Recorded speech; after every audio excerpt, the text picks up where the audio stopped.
Lamdam asida tangdu leitaba hanjilhannaba paikhatlakpa khongthang ama oina logi wangmada shijinnariba khutsu Khutlai sing Numit taretnigi manungda surrender Touraknaba Governor AK Bhalla na thakhiba Matam adu khara henna Sangdokpinaba All Manipur Bar Association Amba na Governor AK Bhalla da ayeeba cherol ama thajinkhre Governor da thajinkhre cherol adna hai Manipur da tangdu leitaba hanjilhannaba khutsu Khutlai khongthang thabak paikhatlakpa si achumba khongthang amani adumoinamal khutsu Khutlai thingalaknaba Pikiba Matam adu fauba loidringaida khulnarpasinggi mathakta security force na chatharakliba action sing asidi akanma mongda condemn tawi masina lamdam asida tangdu leitaba hanjilhannaba hotnariba pandam adugi ona tainabada chatkhigatra haibagi chingnaba leire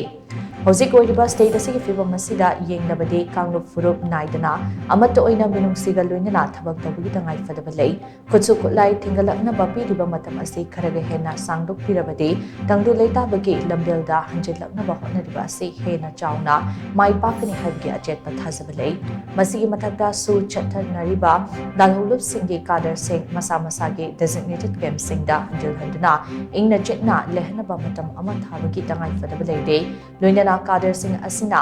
shijinnariba khutsu Khutlai sing asi akaknaba matam amagi manungda common armory amada deposit tawhanbiyo atuba matamda state asigi mahosagi filmda hanjilhannaba hotnabada mateng pangbiyo hainasu cherol aduna makatana phongdorakli